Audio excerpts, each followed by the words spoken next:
Great. Hello, everyone. Good morning, good afternoon, good evening, depending on where around the globe you're dialing in from. Welcome to the first in a series of webinars from the Built Environment Forum, an RICS community determining the future of the built environment.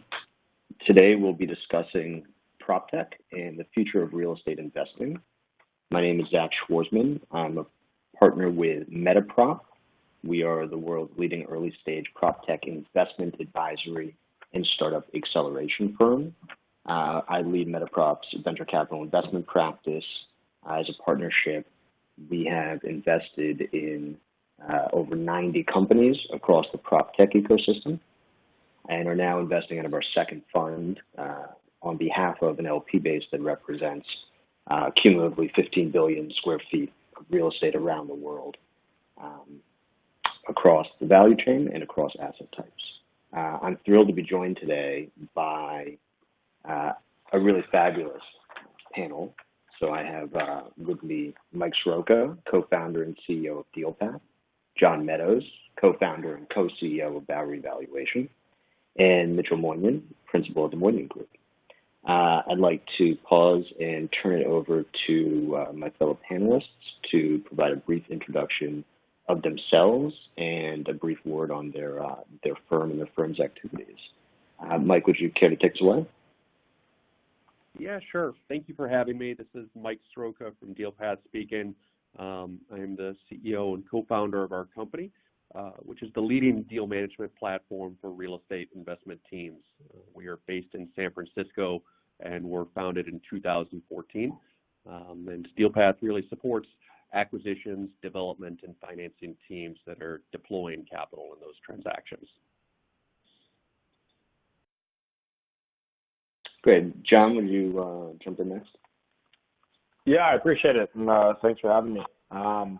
Bowery is the only commercial appraisal firm in the United States. We're based in New York City that truly empowers our expert appraisers with modern technology to deliver the highest quality reports in the industry. So we spent the past 3 years developing a software solution that allows our appraisers to deliver more consistent reports with improved data accuracy and less time at lower cost than has ever been possible. And Mitch, can you take us home? Yes, absolutely. Good morning and good afternoon, wherever you are listening from. My name is Mitchell Moynihan, and I'm a principal at the Moynihan Group. We are a multi-decade national private real estate developer and owner based in New York City that have a very strong focus on commercial real estate and commercial real estate development, residential real estate and development, as well as hospitality. But furthermore, we also have several companies within the Moynihan Group, one of which is Currency M, our venture investment arm, where we've been very active the last few years, investing and strategically partnering with early and mid and even later stage companies in the ecosystem, as you called it, Zach. So happy to be here. Great, thanks, guys. So this is really exciting. Just to recap, we have two of the hottest companies in the PropTech space right now represented, as well as one of the most forward-thinking developers and owners in the market when it comes to engaging with and investing in the PropTech ecosystem as it's grown. So it should be a great discussion. I'd like to remind everybody on the line that you can submit questions via the question box below the presentation. We'll be collecting those and answering some at the end. So I find it helpful to start these conversations with some level settings. So let's begin there. Historically, the real estate industry has been notoriously slow to embrace technology, but over really the past 12 to 24 months, the industry's level of interest in and engagement with early stage technology companies has shifted dramatically. I guess catch us up from your respective perspectives on what you're seeing happening in the market and how your world has changed over the past year or two. Does anybody want to jump in? Mike, can I put you on the spot? Yeah, I mean, I'm happy to start. It's not clear, I don't think, necessarily which of these polls is leading and which is following, but we're seeing this incredibly exciting increase in venture capital appetite. As you see from MetaProp recently closing a new fund in the real estate tech space for the past couple of years, but we're also simultaneously seeing many of the entrenched major real estate players pushing to hop on board this technology train. So which is really driving which? I think it's really a positive feedback loop where they're driving each other, but you're seeing the Cushmans and CBREs and major banks and Brookfields and, of course, Moynians, major real estate names that are clearly understanding the impact technology is going to inevitably have. And they're starting to invest in not getting left behind in a way that I think, 3, 4, 5 years ago we really weren't seeing, which has been incredibly exciting for the young startups like DealPath and Bowery. This is Mike speaking from DealPath, and I would just echo John there, which is that, we've observed a significant increase in investment and development and kind of real estate software services over the past 3 or 4 years, so stretching that timeline a little bit longer, where when we started our company in 2014, it felt like real estate software services was not even a cottage industry. There was some great kind of incumbents and legacy services, but in terms of new innovation, there wasn't a whole lot happening. And by later 2014, all of a sudden you were seeing a pickup where, I would call it kind of hobbyist software development and interest, and by the following year, a lot of institutionally backed companies leading into significant valuations. And, now I think we're not too far away from our first public companies. So in just 4 years, we've gone from not even cottage industry to a real kind of institutional investment and focus on real estate software services. I think we see a couple of big macro themes that have probably contributed to this kind of moment in time, and a lot of kind of build up to it.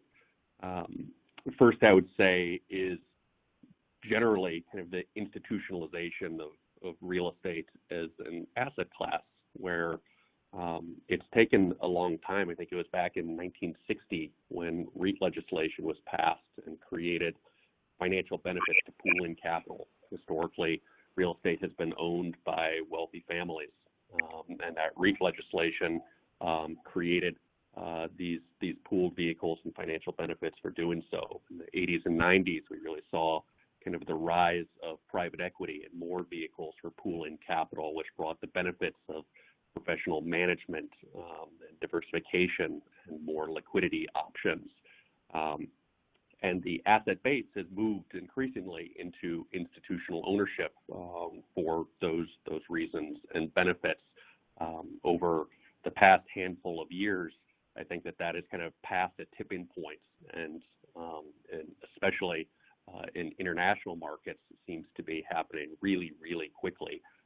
Those institutional investors and pooled capital vehicles need new tools and are creating a lot of efficiency in the markets. And I definitely think that is kind of the main reason that DealPath exists and will be successful. And I would say that's probably true for the broader real estate software services landscape. The other component is kind of the modern software as a service business model and accessibility, which really fits the real estate industry profile.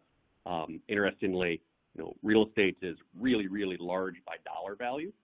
But when we look at the average headcount of the firms participating in that market, it's basically comprised of SMBs. There are some very large services companies, which are fantastic, but not very many of those. A team of 10, 20, 30, 50 people can manage billions and billions of dollars.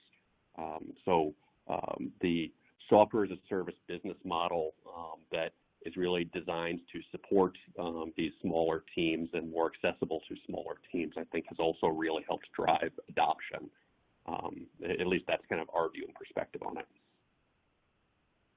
It's interesting you mentioned that. Mitchell, I'd like to pose that question to you. I mean, real estate firms particularly on the owner, operator, developer side, are not organizations that I would wager 5 years ago carried a large number of SaaS licenses. But you've seen the appetite amongst that group to adopt technology in their practice, and particularly to engage with early stage technology companies that may be less proven, really increase over, I would say in the past 12 to 24 months. I think it is fair to extend that timeline a little further back. Can you speak about how you've seen that change? You guys were pretty early to move on this, but how have you seen it change internally at the Moinian Group and then amongst your peer set when it comes to the appetite to engage with the tech community? And how is that manifest? Sorry, I hear it. How are you seeing that manifest itself? Right. So what I would say is, first of all, I definitely agree with Mike and John with everything they said, because on a macro or fundamental level, it's definitely spot on.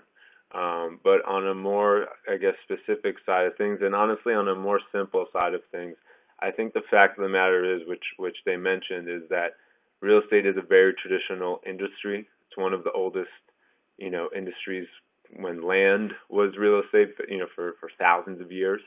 And in that is the fact that it is traditional and it is kind of conservative in terms of innovation and adoption and things like that.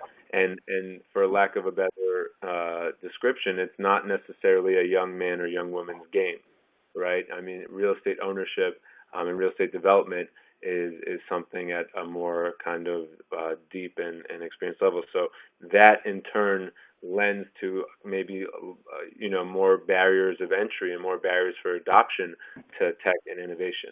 Now, the thing is, while this kind of semi-revolution of sorts with all the innovation that's been happening in the last few years, the information revolution or whatever you want to call it, has been led by a new generation, a generation that is maybe too junior to be in the generation or on the same level of real estate owners.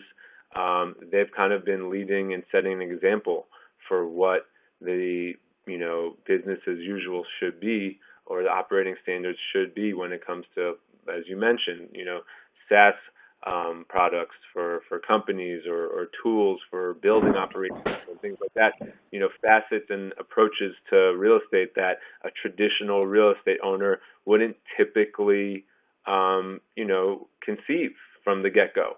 And now that all of these kind of external ideas, products, offerings, means of business, ways of business have been introduced into our world, takes some time, obviously, but now you're seeing the real estate companies as, from medium size, small size, especially where they get a lot of help, to big blue chip REITs really adopt, and not only adopt, but feel kind of a, fire under their feet, so to say, that they need to adopt, and are doing so, very aggressively. So, and I think is a way that they don't, in a kind of in a mentality that they hope they're not too late on anything, because all of their peers are, and as more real estate's peers adopt, the ones that don't obviously will be left behind. So there's kind of that psyche right now, and I think on the ownership side of things, and you're seeing a lot of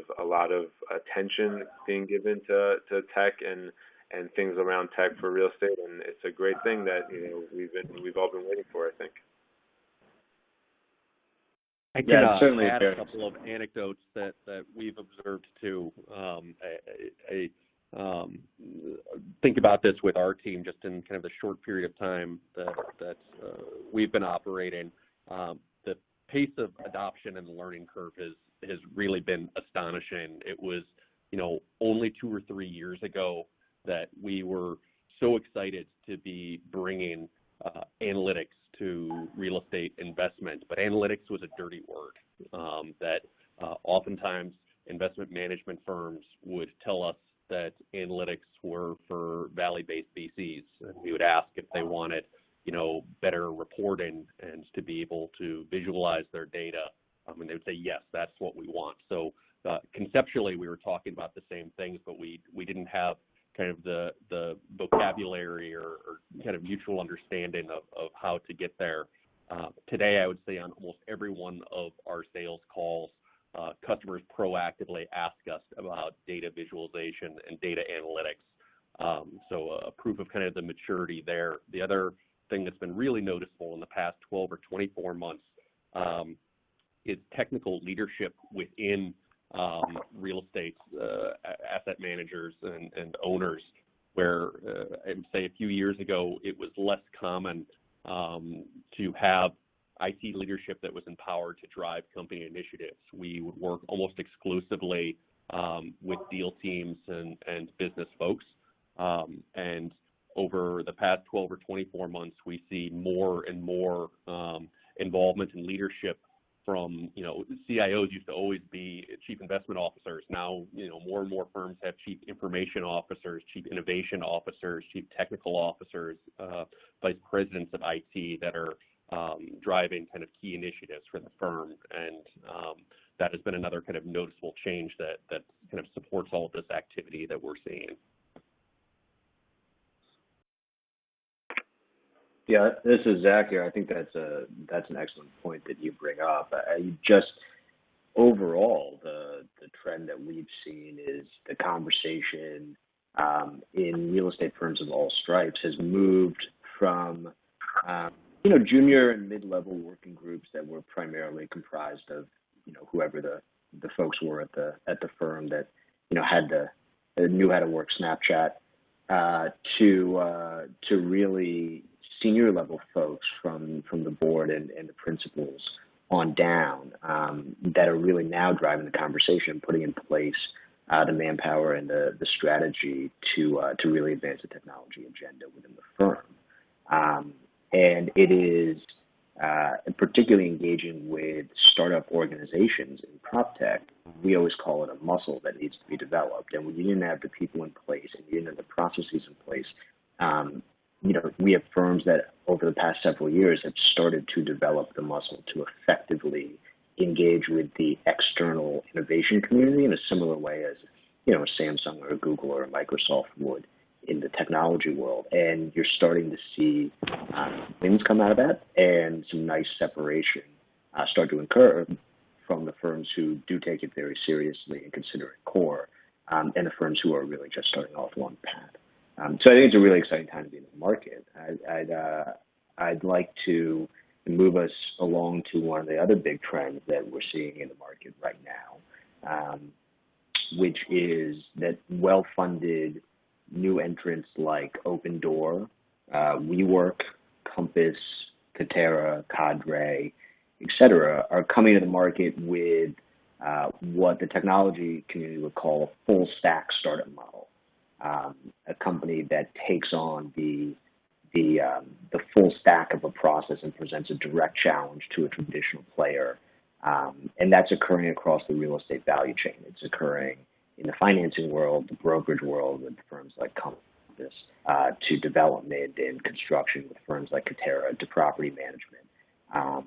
And I wanted to ask my panelists to comment on how you're seeing these new players rethink the business model and processes of more traditional incumbents, and what efficiencies they're aspiring to wring out compared to a traditional model. John, I think you actually might be an interesting person to start this conversation off with, given what Bowery, the approach that Bowery is taking to the commercial appraisal market. Yeah, I mean, absolutely.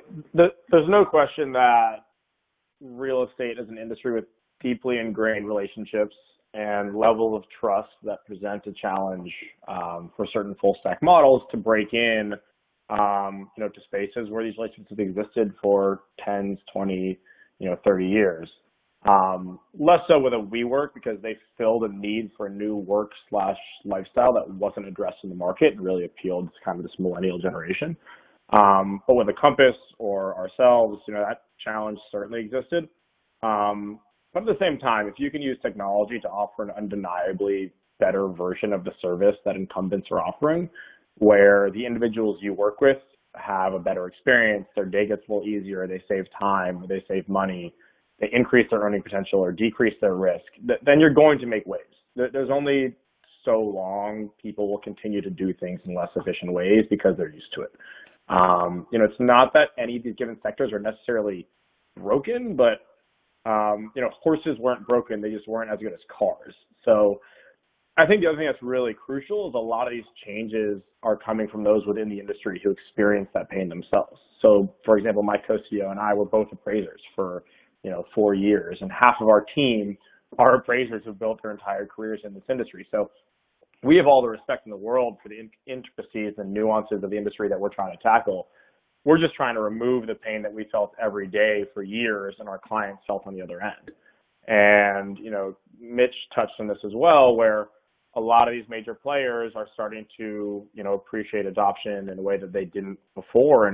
And it's not that CBRE or Cushman as an entity are starting to think, oh, we need to hop on board technology. It's individuals at these large firms, the one who is driving that push. And like you said, a lot of these kind of the younger generation that grew up with technology are starting to move into these managerial roles where they have legitimate decision-making power and kind of combination of people in these industries themselves who are feeling the pain and grew up with technology and understand there's a gap there, and the large players who we're seeking to partner with and, are potential clients for us, also kind of having that same understanding of technology as well internally. You're seeing a push where you can have a Compass where, they raised $8 million, I think it was, in 2012, and now here we are 6 years later, and they're raising, they're valued at over $2 billion, raising over $500 million. So that's something that 5-10 years ago just wouldn't have been possible.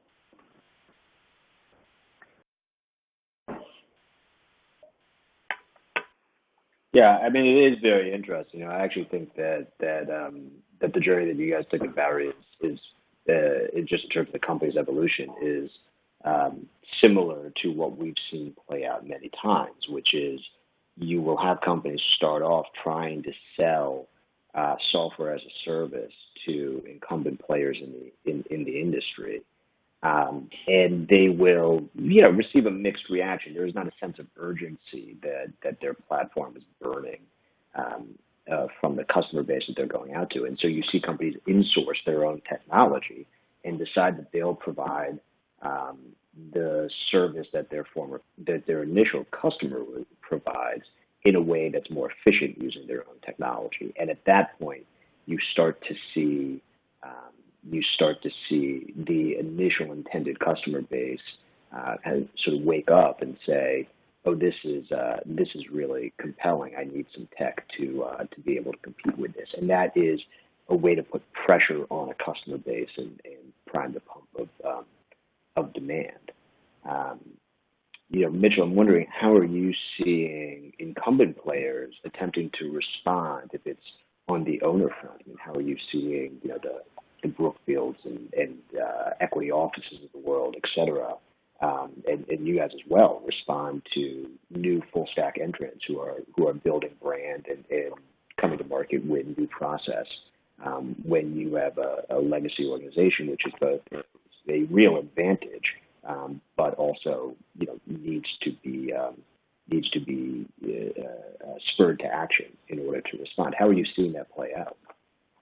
Right. So it's a big thing to swallow, honestly, right? If you're a landlord doing what you've been doing and doing what you do, to see a hyper growth and renaissance of companies that not only didn't exist in principle in basically like yesterday, if you want to say, but also have gone from virtually not existing to becoming 800-pound gorillas and, supplanting themselves significantly into the playing field of our business is like a very big kind of concept to wrap your hands around. And I can say, I don't think, just getting to the bottom line, I don't think there's a consensus on this. I don't think there's a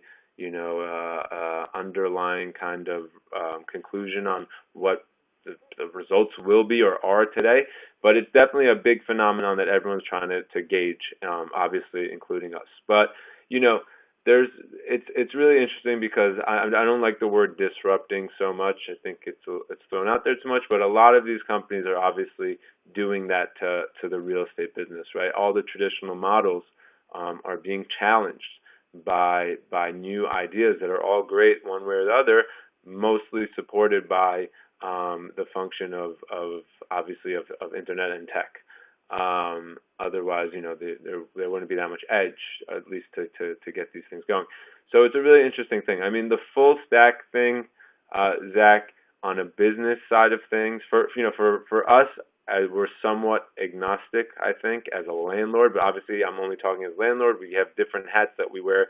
We have a lending company, obviously we have the venture company, but in a landlord way, a company being a full stack or not is a little less impactful to us, being that we're not in the service business, and these full stack companies are often consolidating services more than anything. But it's a little concerning, I would say, from a fundamental business point, because to like I said, to hyper grow over a certain period of time is one amazing challenge that God bless any of the companies that are achieving them and will achieve them to a point of stabilization. But for companies to kind of want to be specialized in so many different facets of the business is something that is a really great challenge, and I say that as an understatement. I mean, it's something that is of the utmost challenge, probably, if you combine the pace and the approach and the diversity into one formula. It's a very big challenge, and I hope nothing bad comes out of it. But sometimes these things don't work out for the best, right? And we're learning about all of them. We're sinking our teeth into all of them. We meet all of these companies. We work with all of these companies. We have a lot of them as our tenants, and we treat them as just as they would be substantial as any other major company that's entering our market. So it's a really interesting thing that we're keeping our eye on. Yeah, it's a great perspective. I mean, it is a unique time in which these companies have been born in bull markets in both the technology sector and the real estate sector. That's enabled them to have substantial runway to grow and a lot of cash to grow it as well. And you're starting to see some of these companies start to diversify out, and I think start to grow for some stability as well. Mike, I'd close with the topic with you and ask, do you think that this trend of folks in your customer base potentially feeling some more direct heat on their core business from new entrants is helping fuel demand for DealPath-like products, which provide a service layer to them to help them compete? Yeah, I do. I mean, I guess I see new entrants really pushing the pace of innovation. And I think you started out by listing some examples. So Cadre, WeWork, Katera, Bowery, DealPath. I think that these are all kind of great examples. And to Mitchell's point, not every new approach is going to work out, but we're trying a lot of new things. And change is hard. Even when a compelling value proposition becomes clear, change is hard. And new players have the benefit of, building a modern real estate tech stack from scratch without the burden of migrating off legacy systems and habits. So again, those new entrants, new players can move most quickly to try and leverage these new approaches.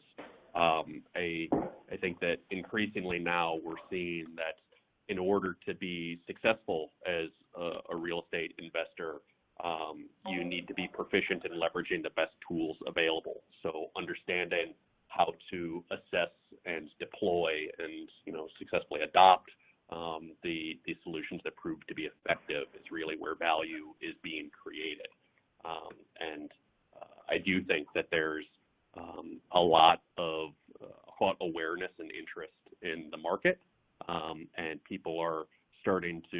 true kind of a competitive advantage in leveraging new software tooling, and that gets disseminated very quickly because it is a pretty efficient market. Yeah. Agree. Unless anybody has anything they want to add to this topic, I'd move us on to our third discussion point. I'd also remind everybody on the phone that you can submit questions via the question box below the presentation, and we'll take them on after our next topic here. So we've had a look at what's changed over the past several years in terms of the collision of or intersection of technology and real estate, as well as one of the major trends that, at least in our mind, is shaping what's happening today in terms of responsiveness and receptivity on the part of the real estate industry to engaging with new technology entrants. And I'd like to now cast an eye towards the future. You guys on the phone are on the front lines of one of the fastest moving markets in the tech economy, and at a time of unprecedented change in the real estate market. So when you look to the future, how do you think that your respective markets, be they appraisal, commercial real estate investment, development, and property management, will look different 10 years from now? Does anybody want to jump in and take out the crystal ball? I can start because this is something that is definitely literally on my mind 24 hours a day, even if I'm doing something else, and then definitely fully on my mind when I go to sleep at night, and the reason I lose a good hour probably every night. So this is a big question, obviously, for me and for everybody. But there's many. I think there are many pieces, right? Obviously, to the answer. To fortune tell is like a big multi part answer. But I'll just say what we see now that I kind of foreshadowing maybe to what 5 or 10 years will be. And then not in any order, but obviously going into the tech things, right? It's how, and I'm speaking new development buildings, physical buildings, and maybe even renovated or retrofitted buildings, which we always have, a few of each of those happening.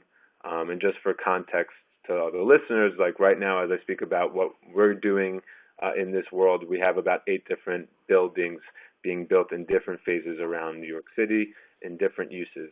So just to give color on what I'm describing. But, as we plan or build these buildings, right now we're revisiting simple things that, haven't really been talked about in probably 20 plus years. So, from details of apartments and what, how light switches work, obviously, and this is probably on the older side relatively in the last few years of this renaissance, but how light switches work and how key locks work, obviously, and how music might work, and how HVAC and energy usage might work. And these were kind of the more elementary innovations, I'd say, that we're seeing in this world, up to things like, should this building have a landing pad on the roof because of the vertical lift off? Those vehicles, the one-man drone type vehicles that want to be introduced in a few years, obviously to self-driving cars and things of that nature. I mean, from the $10 over-the-counter type item all the way to redesigning a building for flying cars. That's really what's going on in our offices behind the scenes right now, and all of the things in between, as you can imagine. So it's a really interesting thing. And we've obviously I can't say that we've signed off on a building that has a landing car area on top of it yet, but we've definitely changed layouts. We've definitely changed amenities. We've definitely, Amazon. I mean, Amazon obviously impacts everything. We're changing the shape and size of our buildings just to receive more packages, right? And then we talk about, wait, what if these packages get delivered with the drones in a few years or something along those lines? So we have to play with that, because once you build a building, it's hard to mess with it afterwards and have it work afterwards without being really costly. So it's a very, very fine line, kind of tightrope exercise we do as we plan and design these buildings. And it's something that, we're very conscious of. And again, before Mike and John go, that's just one aspect to this, right? That's not even really talking about software. That's really not talking about back end things. That's not talking about a lot of the kind of smarter technology. This is more on just the consumer side. But it's a big to do, and I think we only know so much, but we have to stay as in tune and as attentive as possible. From our perspective at DealPath, I would say that we see the future of real estate investment as being more programmatic portfolio management and transaction execution. And what I mean by that is that, smart, hardworking people will be determining the desired risk-reward profile and exposure levels and interpreting results.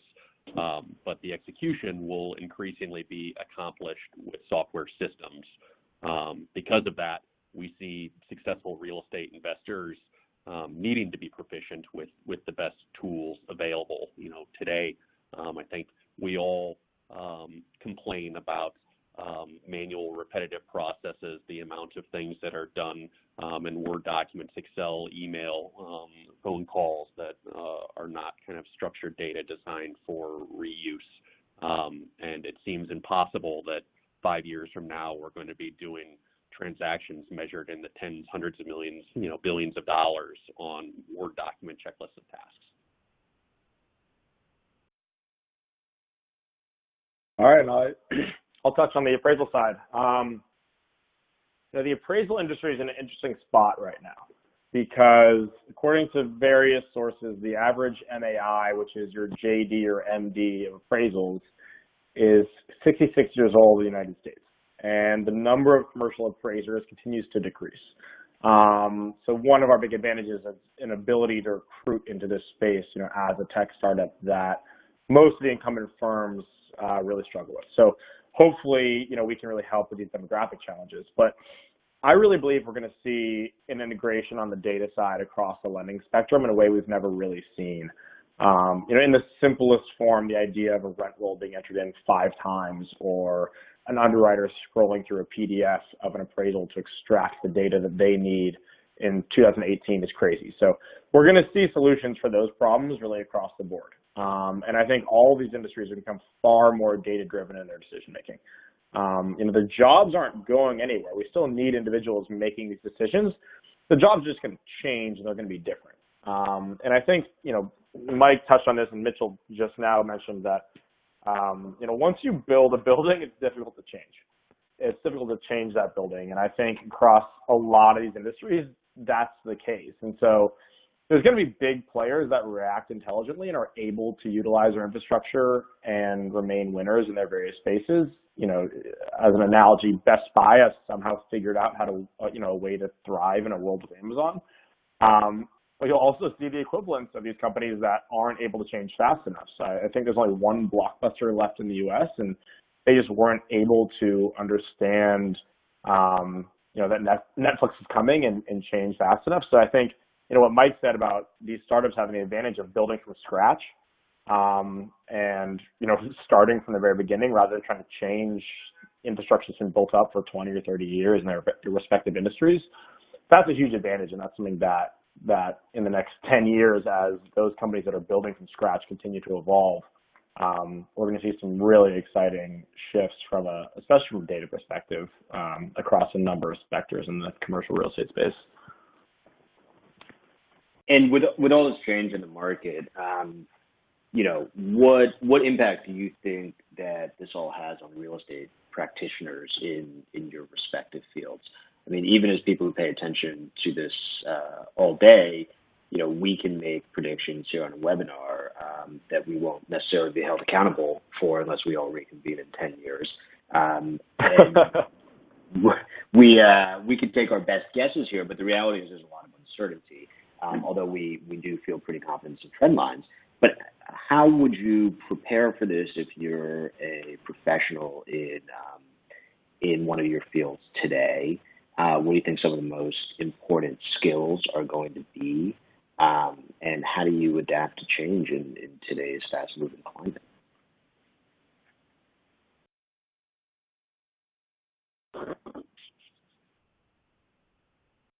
Mitchell, I don't know if you can speak to how you guys are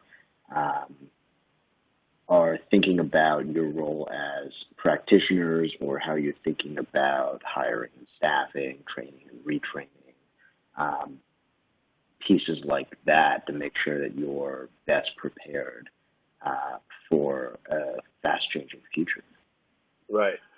So that's actually an interesting question. So not that the other ones weren't interesting too. Everything is very interesting, but that one is particularly interesting. Honestly, Zach, I think like every other participant on this phone call knows, including yourself, of course, and probably all the listeners as well, that lead businesses. As my personal take, and this has just been my perspective forever, is that obviously the onus on that falls on you the most, right?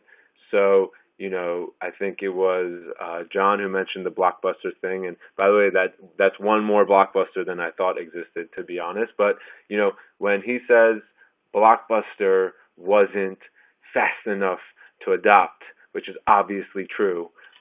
They just look like, as a consumer, Blockbuster looked like they were just committing like a very slow suicide, right? As they try to justify that VHSs or DVDs still had like a runway of some kind, which that in my mind means that there were an executive or two, a man or woman behind the scenes in Texas or wherever they're based, that made the decision, right, at that given time, and gave those orders at that given time that we will make it with this, and we will have a future with this, and there is some justification to people walking to buy a plastic DVD or VHS and taking it home and putting in a VCR DVD player and then returning it home, and we all know that, we all remember how it goes.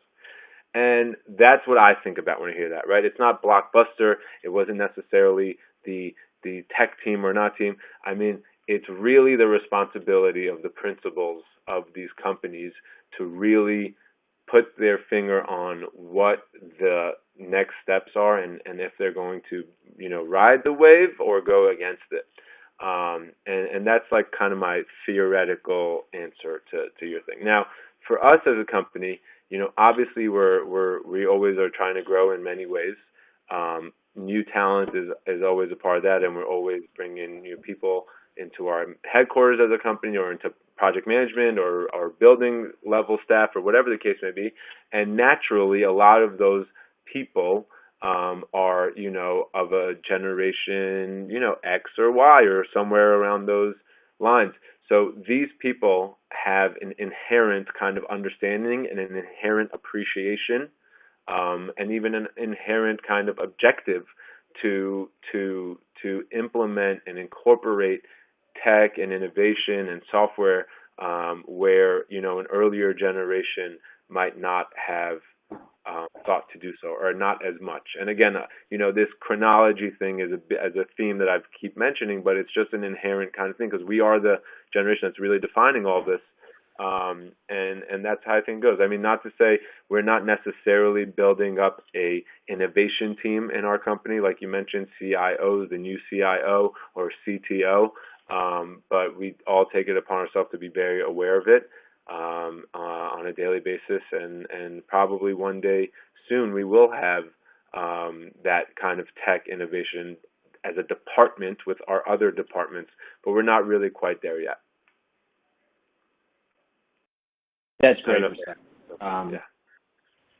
I'd also be remiss if I didn't put in a plug to be on the pre-sale list for the building with the landing pad for the flying cars whenever it does come. I'll move you to the top. I appreciate that. One more sub question here for you, John, before we move to Q&A. This question of how to recruit and staff and upskill a firm, I think is particularly applicable in the valuation space. You, I know, are very familiar with the stats and demographics there. I was wondering if you could just talk about those for one moment, just to underscore what the labor needs look like in that field. Yeah. For us, we recruit from two different sides. We recruit, associates that are recent college graduates and are just learning the appraisal space. And we have a big advantage there where, we're not just an appraisal firm, we're a tech startup, so we're able to attract a level of talent coming out of college that, we train on our platform and they only know appraisals through the lens of Bowery, which is a huge advantage. They don't come in with any dogma or anything. And then we also have a number of senior appraisers who've been doing this for 5, 10, 15 years on our staff. And when I think about, what impact our technology and other technologies like us will have on the practitioners in those fields, the individuals are crucial. The experts that are using our software doesn't make any sort of evaluation decisions. It's still an individual making every single decision there. So we have the same level of appraisal experts as your CBRE or Cushman.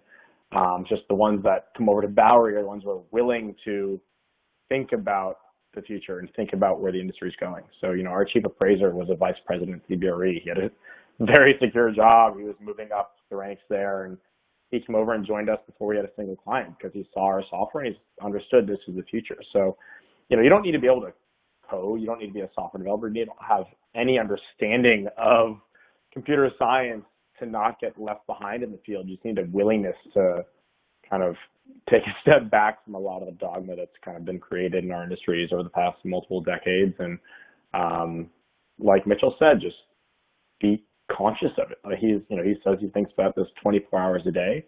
And those are the individuals that are going to continue to push the cutting edge, because in order for us and other companies like us to really innovate in our space, we don't need just incredibly talented software engineers. We need experts who are the ones who are actually understand the technology that we're building and help us design these products. And so, I get to come to work every day with 20 and soon be 25 of the most intelligent people I've ever met. Our company is essentially half engineers and half appraisers.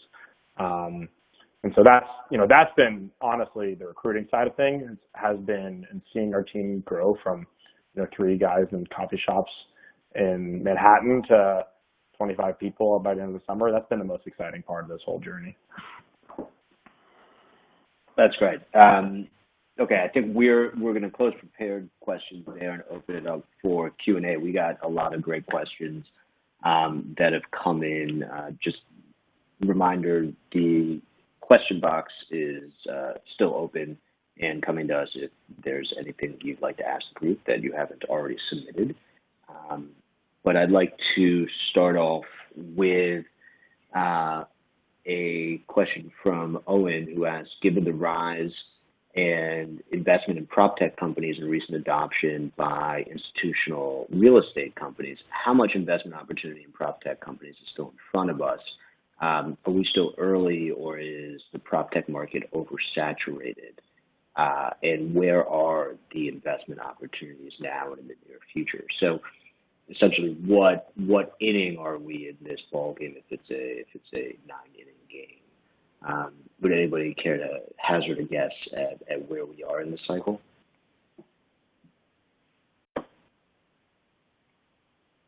You can probably speak to that as well as anyone, but yeah. From my perspective, and this is John, remarkably early. I mean, I think I would say, if we're going to go with a baseball analogy, I would honestly say still maybe the 2nd inning. It's happened really fast, but if you think about where the state of the market was just 5 years ago, it was completely different. And so, we have a very, very long ways to go in this space still. Yeah, I'll take that bait. I completely agree with you. I think if you rewound a couple of years ago, the game hadn't even started, and now we are probably somewhere around the second to third inning in it. If you look at real estate, it's the single largest asset class on the globe. It, for almost its entire history, was woefully underinvested in when it came to technology. The disparity between the amount of technology and innovation investment dollars that PropTech companies received versus their peers in areas like fintech or in education technology or healthcare technology was massive. And it's only now starting to close, but there's a long ways to go to catch up. There are many, many categories of professional tasks that are still dominated by what we call the holy trinity of paper, pen, and Excel when it comes to the workflow. And if you fast forward into, 10 years from now, we don't know exactly what the future is going to look like, but we are pretty confident that far fewer of those workflows will look like they do today, which is remarkably like they looked yesterday. And there are entire new areas of innovation that are coming online. Just with, no matter where you look in the tech economy, just when you think it's all been done, it turns out that there's so much more to do. And if you look at the generational change that's happening in real estate firms across the industry today, the amount of pull that's coming from the customer as opposed to push that probably had to occur, Mike, particularly when you guys first started out, is pretty profound. So there's actually a much larger potential, actually addressable customer base for these kind of companies than there used to be.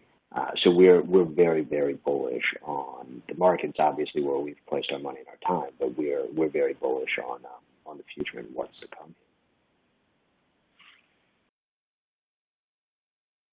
I'd like to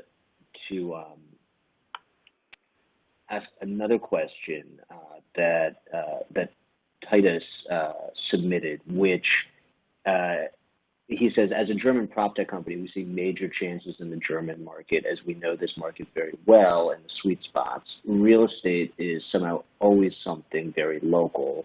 How do you see the expansion of the PropTech opportunity in new markets and countries? This is certainly something that we see here at MetaProp. I'm happy to comment on it, but I'm wondering, you guys all have a global eye, both as individuals and in your businesses. And how are you seeing the expansion geographically of the PropTech opportunity and technology ecosystems in real estate, both in the U.S. and then further afield around the world? I'll jump in there, and I would say, obviously real estate is not a U.S. or German phenomenon. It is a global asset class and global industry. I think that, whether it's real estate or technology or anything else, when we're trying to solve problems, we can probably do so most effectively when we minimize variables. And geography is an example of a variable. And so oftentimes these new approaches, these new concepts are going to be focused on a particular area. Maybe it's because the founding team knows it particularly well or has, special access to information or something different. But I think that because we are kind of early in this wave of investment and development, we do see solutions that are at least initially focused on particular use cases. And again, I think that the spirit of it is to minimize variables to solve for things well before taking on more complexity. Yeah, I mean, I think something to note, and I feel like Zach, you and the guys at MetaProp probably feel this a lot because you're now overseas and you're in London, and I know you're traveling to the Middle East sometimes, and which is all really great stuff, and I love hearing that. but you guys get very hands-on with your portfolio companies, and you see this probably more than I do. But even though these tech companies, prop tech companies, whatever the case may be, fintech, even though they are most of the time digital and their existence is in the cloud or something along those lines, and I'm excluding obviously hardware and things that get attached to, HVAC systems and energy systems, putting those aside, even those, by the way, to get them started in other markets requires boots on the ground at some point. And this is, I think, is an under kind of estimated, condition to all of these companies. I mean, if I look at our portfolio companies, and some of them have gone actually to Germany this month. One of them bought a company in Germany. This requires a lot of work, right? Buying companies, which is probably the easier part because they're not as much starting an operation in an overseas country, consists of a lot of work of understanding basically the nuances, the legislations, the tax ramifications, things of that nature to start, and then to actually get up and go and begin operating and selling and trying to place and product move things in other markets is something that really requires people to actually see through and carry out and execute. So while tech obviously can be shared over an email or a download, we can't underestimate the fact that these companies actually really need the workforce to really get that going, and that's a key kind of unspoken element to it, in my opinion. Yeah, that's a really good point. I'll just close out with some perspective from Metaprop side. As Mitchell, you pointed out, we've been doing more and more work overseas. We actually just ran our first international expansion version of our acceleration programming this past spring, just ended, specifically focused on EMEA-based companies that are moving to the North American market. This is in PropTech a market that was strongest by quite a margin in terms of the complexity of challenges being tackled by startup companies and generally the strength and seriousness of the entrepreneurs tackling them. It was a industry that it was historically strongest in the States. New York had an outsized role in that, given the strength of both its real estate economy and its technology economy independently. So you had very interesting things happening at the intersection of those two, particularly on the commercial real estate side. We began fielding more and more inbound requests and inquiries from really the real estate client base in markets outside the U.S. starting about 2.5 years ago or so. Folks who were sending their executives on innovation tours of New York and Silicon Valley. And there was an appetite that was not being met by and large by the local entrepreneurial base, because a lot of these companies do have a strong geographic rollout element to them. And we have seen real uptick in both the level and strength of activity that's happening in local PropTech ecosystems, certainly in London, but stretching into Asia, Hong Kong, Mumbai, the German market, very, very strong. And so you're seeing some catch-up that's happening in the local entrepreneurial bases. And the next big piece that has to move is the interaction of those local startup and entrepreneurial bases with their local client bases. And that's something that takes a little while to get going, but we're starting to see more and more of. So we're really heartened by what we see happening in international markets, and that this is really becoming a global phenomenon. So chances are, wherever you are dialed in from, there is a local PropTech scene that you can engage with and help bring into your own organization and start a champion. So it's a very exciting time. And with that, I think we just hit the hour. So I would like to thank all of my panelists and everybody who dialed in to join us for today's webinar, and remind you that you can find out more about the built environment and its summit at rics.org-WBEF. So with that, thank you very much. That concludes today's webinar. Thank you very much.